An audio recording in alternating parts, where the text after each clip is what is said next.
Today, I wanted to talk about building an entrepreneurial mindset. But first, let's find a spot.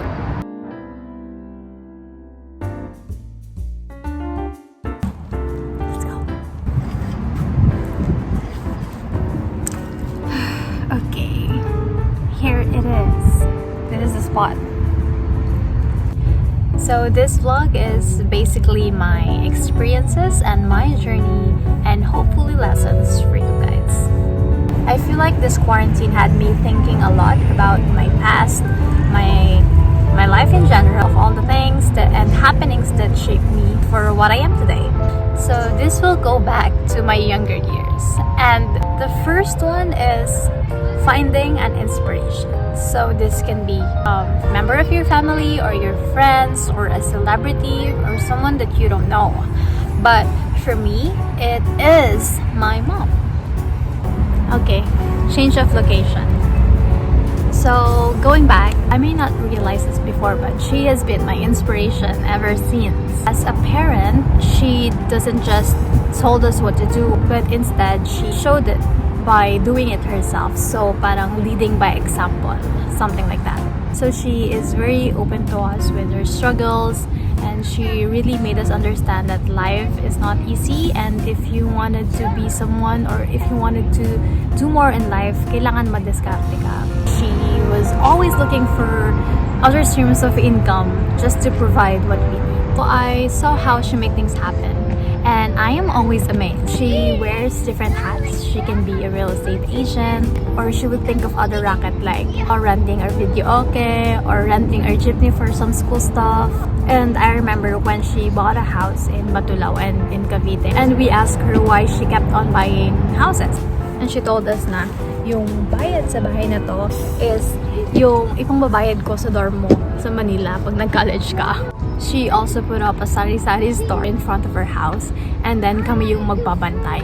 Like, imagine, grade 6 kami noon, elementary, until high school.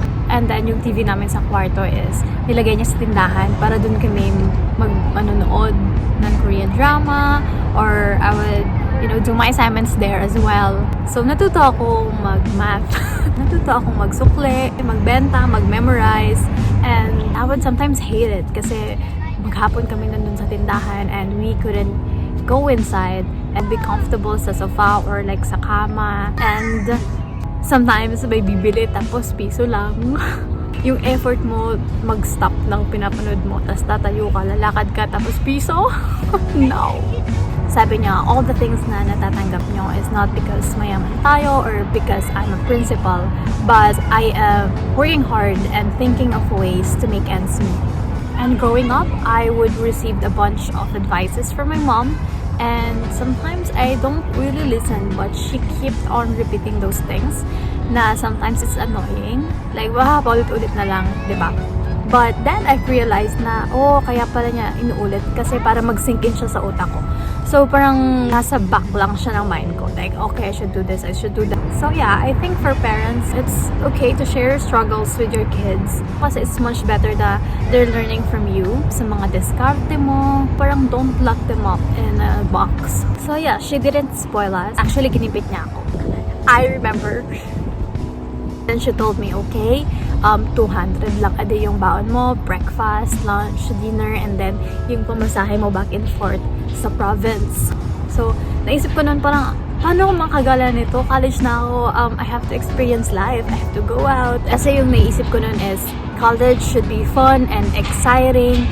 Kasi pag nag-work na ako, I won't be able to do those things kasi wala na akong time, puro work na. Which leads me to my next lesson is find someone who will push you and supports you in your entrepreneurial life or your entrepreneurial journey, or supports you in everything that you love doing. In times that you are trying to be better and do something in your life. And that for me is my sister. I believe siya talaga yung business-minded sa amin. Like, she would force me or encourage me to sell stuff and help her. And ako naman that time is, ayoko mamilit ng friends ko na bumili ng products. So, yun nga, nung college, since konti lang yung allowance ko. And I wanna go out. So, syempre, I had to sell something na din. So, si ate yung taga-outsource ng products talaga. Nagbenta kami ng lip tint, then nagbenta ako ng load sa school. So, that time natuto ako kung paano mag-deposit sa BDO. And banana cake. Oh my God, banana cake memories. So, my sister bought an oven and then she told me na, okay, we're gonna bake and then we're gonna sell something.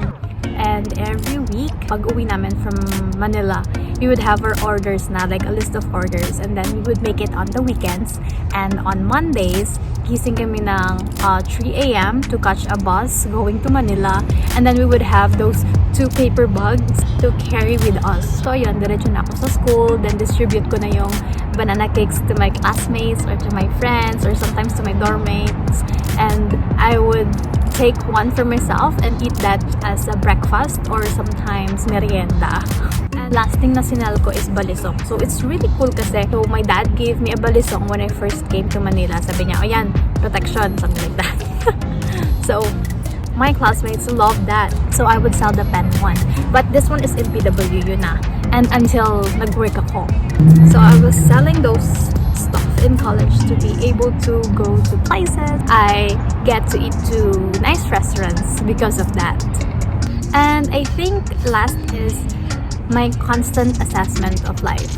And I would say I've experienced those small businesses and I kept on jumping from one business to another because I was learning something about myself each time. Kasi diba, sabi nila, we have to experience a certain things to know what we don't like first, and then it's a step closer to the things that we love. Sometimes, yung overthinking na, okay, this is the thing that I will do for the rest of my life, it will cripple us to really take action of doing something. And mostly failures. So, parang we're excluding ourselves for a potential lesson or dream business that we don't know yet. So, constantly assessing your life and removing the things that doesn't serve me well enough. And we shouldn't be afraid of starting over again and again. Because this time, we are not starting from scratch, but we are starting from experience. So I guess that's it. I think those 3 things are the main reasons on how I build or still building my entrepreneurial mindset. So yeah, bye!